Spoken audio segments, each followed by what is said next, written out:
Hi, welcome to Jot Notes, a podcast where we dive into the world of books and the lives of authors. My name is Jenna Green. I'm a YA fantasy author of the Reborn Mark series and the Imagine series. Joining is Miranda O, our co-host and producer of Jot Notes. She is a contemporary chick lit author of the Chin Up, Tits Out series. And as always, Miranda has the privilege and honor of introducing our guest for today. Hi, Miranda. Hello. And as always, I'm going to get marbles in my mouth. So I've been practicing this time to make sure that I don't. But true Miranda fashion, I carry marbles around wherever I go. And these are like not real marbles. They're like fictional marbles. But anyways, let's talk about this week's guest. She is an author, an educator, a community volunteer, a humanitarian, and a former classroom teacher. Ooh, up in Jenna's alley. She is a passionate storyteller, which we are obviously passionate storytellers. So she is just going to be right in our vibe tonight. And she's also known for her Little Girl on the Moon series, as well as Rise, A Girl's Struggle for More. So very, very intrigued to get into that. So please help me welcome Miss Diann Boehm. Hi, guys. Hi. It's a pleasure to see you today and spend some time with you. So I really want to dive right into this as an author, an educator, a volunteer, etc., etc., etc. How do you find time to dedicate to your writing? I'm like a mom and I work full time and I podcast and I'm like, okay, we'll get to writing maybe next year. I understand completely. You know, we all have chapters in life. And so I've always been a storyteller. So when I was in the classroom, I was always telling stories, no matter what grade it was. So there was a time that I was like, okay, it's time now to put them to print. And life has slowed down a little bit as a mama because your chickadees get involved in other things, even though you're still watching them. They are your chickadees, even when they're out and married. And so I decided that it was time to do that. And I make time. And you know, it takes a while to get that going. But when the angels wake you up and say, you have to write this story and it's 3 a.m, you're like, okay. Yeah, it definitely, I try so hard to come up with like brain juice to write. And I mean, my little one is just 1. So right now there's a lot of hands-on, but I do know that at some point she's going to get into extracurriculars and all that fun jazz. And I'm going to be sitting at home twiddling my thumbs and longing for the days of no sleep and, you know, snuggle times and all that. And she's going to think she's too cool for school. And yeah, Yes. we'll get there, but we're not there yet. And but writing, you know, it's a wonderful thing. So now, is it natural for you to just be in a million different projects at once, or is it that was just a kind of a chapter of your life and you're trying to slow down now? Oh, no. My mama said, A, I came out singing, and B, if I've always been a person, I love connecting people, number one, and I have to have a million things going along.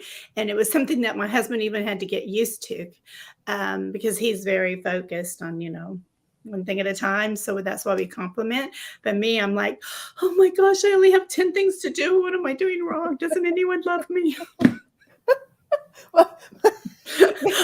Oh, that sounds like my household too much. My husband's like, okay, you're worried about 17 steps forward. Like you have to get through these 16 things before we talk about the options of the 17th thing. I'm like, yeah, but like, don't you want to prepare? Like, don't you want to like think about those options, like lay them out on the table? And he's like, brain capacity can only take 3 major life events at once.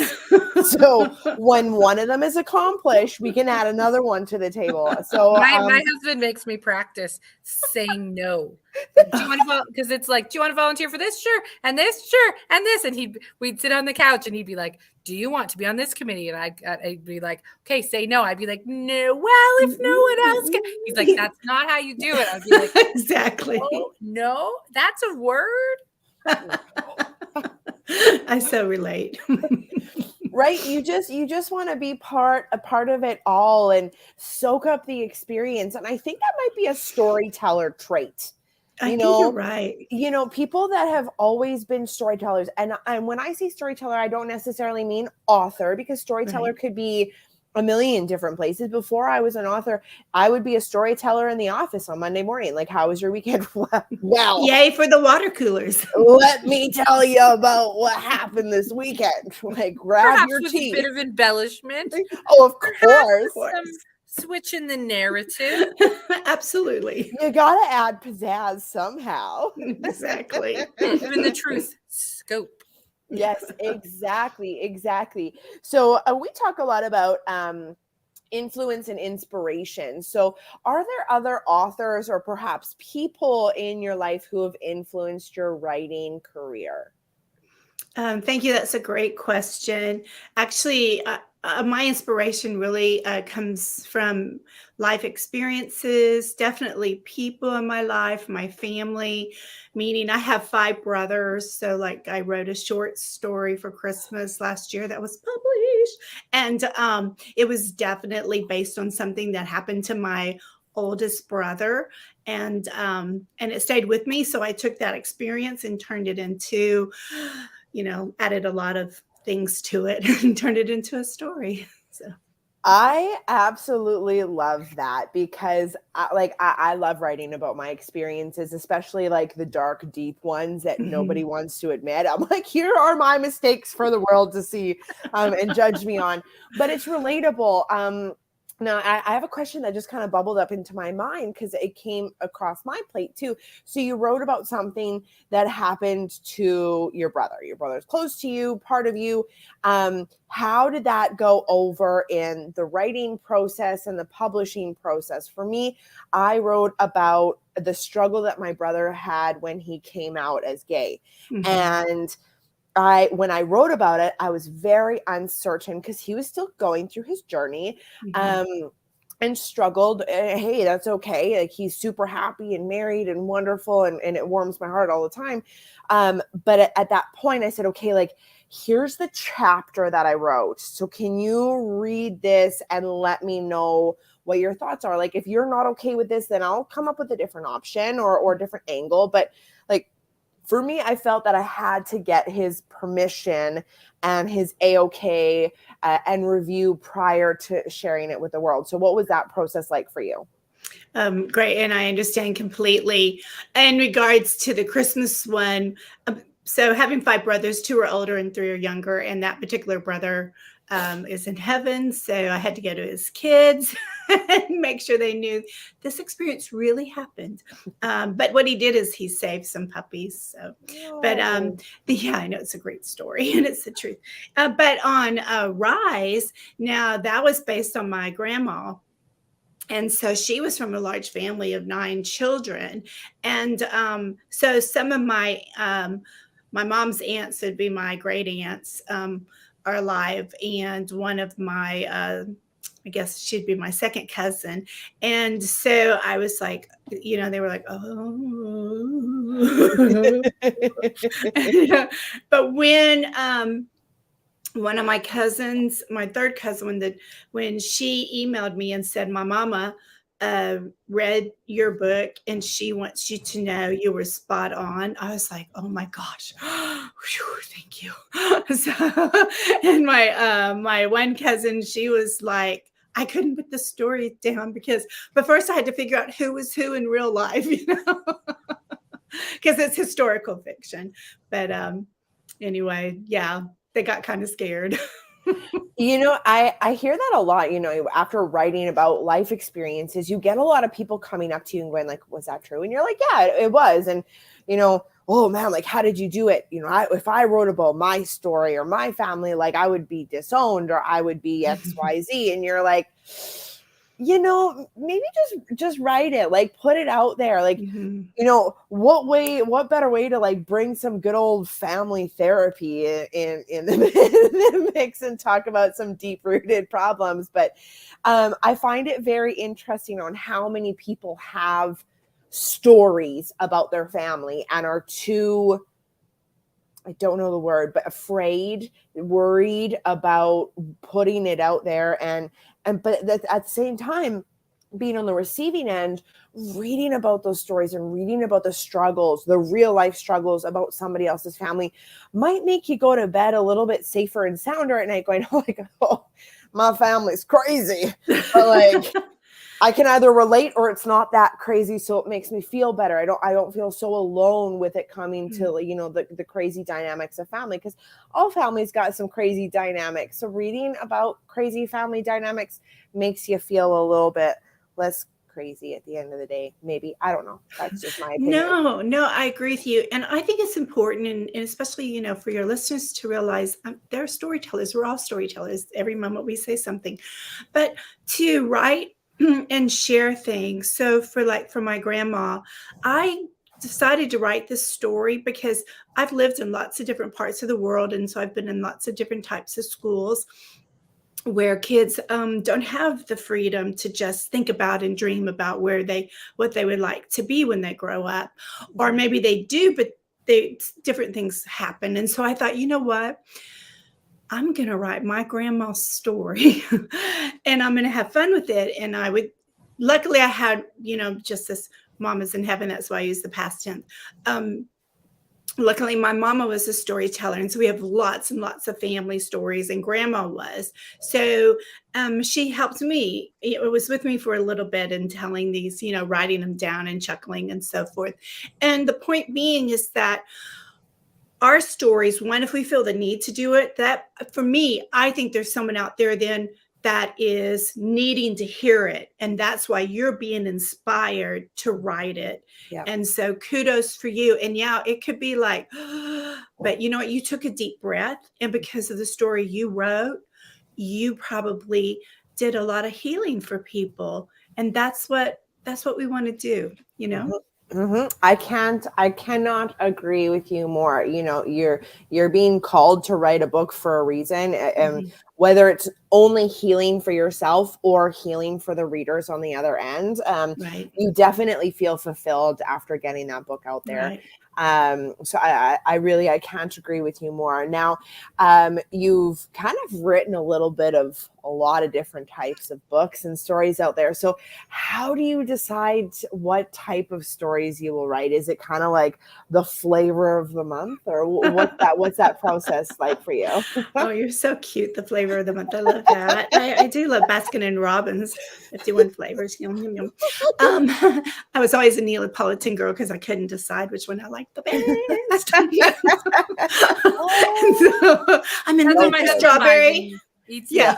Gets mad when I eat all the chocolate. Exactly. Okay, now I want some of this. But anyway, I actually never thought I would write a young historical fiction for young adults. I was really inspired to do that one. But overall, because I taught preschool through 8th grade, I just love children. and I've done some charity work in various countries, and to be able to sit down with little kids in Uganda or Kenya or somewhere, you know, and just tell stories is so exciting, and they're just loving and hugging you. And so I think I've always known I was going to write children's stories because that's what I always make up. And then there came a time to just take those stories, and I have lots of stories written. I just have to put them to print. And then it was, what are you going to do first? And we can make a movie out of that, but we won't bore you. But then I did the Little Girl on the Moon series, and that has morphed into the Moonling Adventures. And that's exciting because I'm creating my own town on the moon. Well, that's cool. And my own language, the Moonling language. Well, and that's what we wanted to talk about today is, what is the Little Girl on the Moon? It's not a series, is it? Or it's described on your website as a collection. Yeah, it is a collection. Yeah. So first of all, what is it? And then we want to know, what's the difference between a series and a collection? I think they're probably the same, except that because I morphed it into the Moonling Adventures, I think that's why my publisher decided to call it a collection. I guess we'll hear from her if that's not correct. But I first decided to do the Little Girl in the Moon because there's been a lot of studies done that if you go into a school library and the studies showed if they were to pull out a book, it'd be boy, boy, boy, girl, boy, boy, boy. And so I decided I really wanted to give a voice to little girls. So I started with that. And then when it was time, after writing 3 stories with the Little Girl on the Moon series, which was The Big Idea, which was like peace and harmony and love.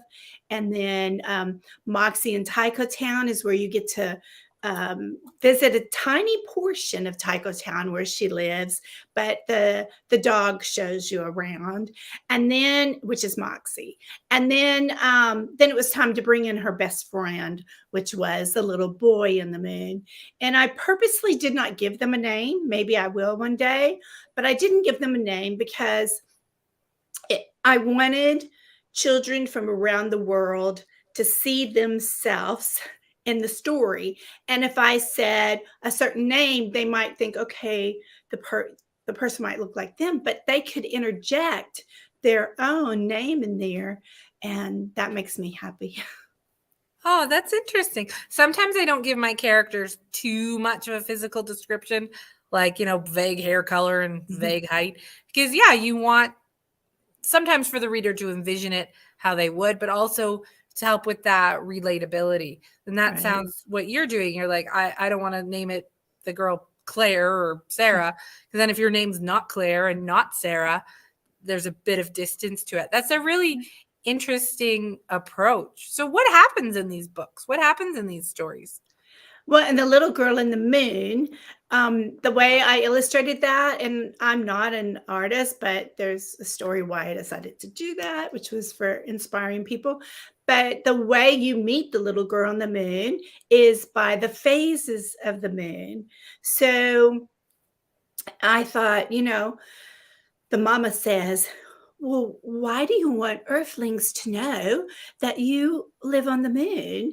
And because they're moonlings, by the way. And she goes, well, because I want them to know that I like to read just like them, and I like to sing just like them. And so I thought, every kid's going to know, okay, they like to read, okay, they like to swing, and, you show them swinging or whatever. But I decided, the curriculum director in me came out, that I would use the phases of the moon so that I could have cross curriculum for the teachers, because 2nd grade and 4th grade, you usually teach preschool and 2nd grade, you usually teach the phases of the moon. Some places it might be kindergarten, and that's worked out really well. And then it also adds suspense to the kids because they can't wait to see what she's going to look like. And then they see her and they're like, oh, and I went, oh, no. For a moment, you really liked her. And just because she looks different, is that why you're not going to like her? You like people because what's in their heart, not what they look like. Because otherwise, you might lose out on a very best friend. So that's what the first one was all about. Oh, that's a wonderful message. My daughter likes to play with makeup. I don't own any, but my sister does. So, Auntie gives her makeup and stuff, and she'll be like, I'm beautiful, or I'll make you pretty. And I always say, nope, makeup's fun. It's fun to play with. Yeah. But what makes you pretty is inside. That's Absolutely. That's where beauty comes from, kindness and stuff. And so, why are you looking at her now? Your opinion has changed. Yeah. Why you liked her, you found her intriguing, or you found her inspiring. Appearance, meh. Because appearance you can't control. You can control your actions. You can control what you say and what you don't say, what you do and what you don't do. You can't. I guess I could dye it, but that's fake. That's Yeah. And I probably will die one day once the great accident ends. You're doing very good parenting skills. My book, Harry the Camel, is all about that. Harry does not like being a camel. He does not like being a camel. He wants to be a horse because the horse has a smooth back. It's just so pretty. But in the end, he discovers that there is nothing better than being who you are. So my books are really about loving yourself, kindness, peace, and even with Ruby, here it is here. That's my grandma, by the way. Oh. Even with Ruby, it's, you know, self-discovery and being true to yourself and going after your dreams. So, you know, when you were born in 1904, you can't just assume you're going to go to college, you know.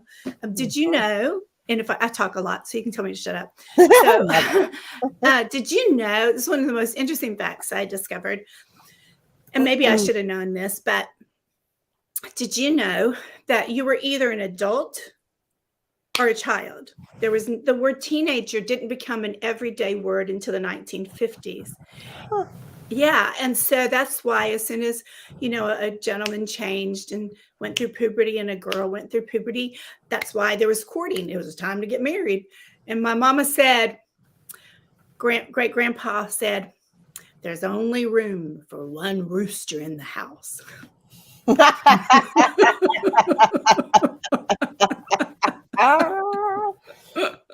Oh man, I would have. That sounds. And Grandma went to college. Anyway, the options for women, we think even like 50, 60 years ago they had a lot, but my mom talked about, like, you know, since she would have been in the 60s, 70s when she was graduating, it's like you went into nursing or you became a secretary. Like there was or a teacher. That's right. Or a teacher, but that, like, you had options, but it was a lot smaller. Absolutely. You know, and then, you know, how privileged I felt, you know, to go and do whatever I wanted to do. I am a teacher, but that doesn't mean it wasn't because it was one of 3 options. It was one of a billion. It's just what I like and what I'm talented at. I'm not a teacher because I had to be. I'm a teacher because I want to be. You chose to be, right? And then who knows what my daughter, right now she wants to be a money person because her dad took her to the bank once and the lady and she's like, I want to be that lady. She got all the cash. That's not really how it works. So sweet, you know, their eyes. That's right. Right. Or a baker because she'll make cookies and then eat them all. So yeah, I don't know. Oh, I like her. But she's sassy. But you know, to have those opportunities. Right. No, absolutely. Absolutely. My daughter, oldest daughter, she's all grown up. She just pointed out to me that I didn't even realize that in the 1970s, she was the first woman to run the Boston Marathon, and she was attacked because she was a girl. Ooh. Yeah. That's amazing. So, you know, we have a ways to go. We have a ways to go, but there are definitely we've definitely grown. You know, we've definitely made a huge impact in the world. I work corporate during the week and love my job. Absolutely love it. The CEO of the company is a woman. And she's brilliant. And I absolutely love, like, I don't work directly under her, but I love working for an organization that is ran by a really hardworking, driven, inspiring woman. And it's just like, hey, look at, like, if she can do it, I can do it, or anybody can do it. And, you know, just continuing to break those glass ceilings. Who knows what the next 50 years are going to bring for women. I'm very excited. Very excited. We keep going in the right direction. Right. I'm okay with 3 steps forward, 1.5 steps back. Like that's a cha-cha. Yeah. Right. We can dance our way up there. As long as it's not 3 steps forward, 4 steps back, you know, like we're slowly everybody's got to get on board and it's gonna take some time, you know. And look at you guys, you're leaders. Look at you, you're leaders. Podcast. Wow. Well, we fake it till we make it. So will readers find that same inspiration in Rise? Is that what they're going to find within its pages? Yes, absolutely. At least I believe that, but I'm getting feedback.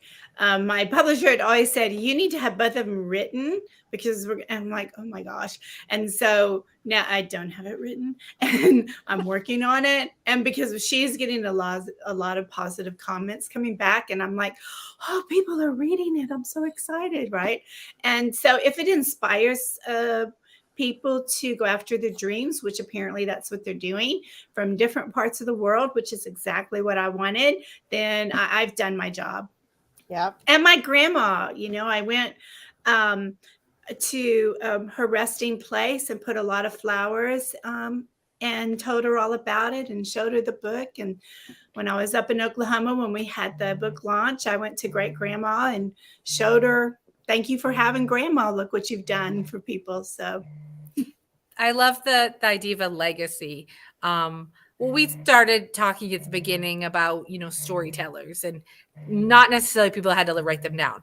People say, where do you get your writing talents, or what? I'm like, my mom. It's like, well, what'd she write? I'm like, not a thing. Not one word other than a grocery list or a report she typed up. They're like, well, how does she? I'm like, that woman was a storyteller. She, and my husband, when he first met her, he's like, she told me the same story she told me last week, but that ending changed. Did it really happen to her? I'm like, yeah.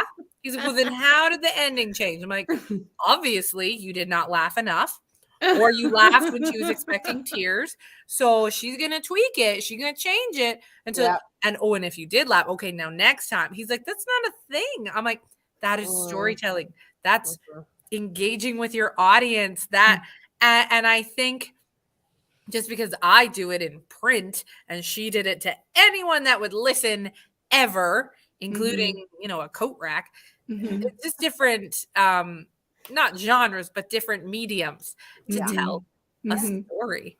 And so that idea of, the legacy and in my career and the legacy that's inspired your books, it's just nice. It is nice. Heartwarming. Yes. Heartwarming. And so I also do stage work. So I haven't done any since I've been back from Dubai.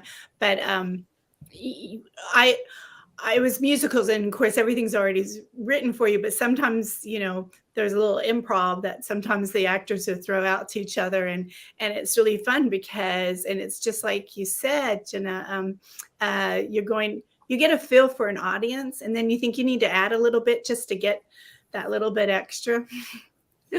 But one time my wig fell off. It was really horrible. It was at the perfect time, though. I won't bore you too much for it, but I handled it well and grabbed it and then hit a high A afterwards, and the audience was going nuts. And when I went off stage, the director said, "Could you do that again?" And I said, "Not on your life." We can do a whole separate podcast about, perform. I used to dance. Well, I still dance, but I got a dance glove stuck to someone's costume, and then I couldn't get it. Yeah. But anyway, this was so nice. I mean, we'll bring you back and we'll talk about, so many other things, but performing, we'll definitely revisit that. And there's so many questions I still have left. So, we're out of time for today, but that went fast. It does if it's a good conversation. If we're learning, if we're thinking, it's just never enough time. So we'll definitely have you back, especially when you write your next book. 2 more coming out. So there you go. Thank you so much for having me. I deeply appreciate you girls, and go out and keep inspiring the world. Thank you. Wonderful. And likewise to you. Keep doing that little high A with the wig flip, because nice. Yes. Well, for anyone that's listening or anyone that's watching, we're going to put all the links to Diann's works and her networks. We'll make sure all of that is in there. And I'm sure she would love to connect with you all. So, hit her up with questions and then go out and look into some of her books, whichever one sounded the best, or buy them all. That's okay. Buy them all. Buy them all.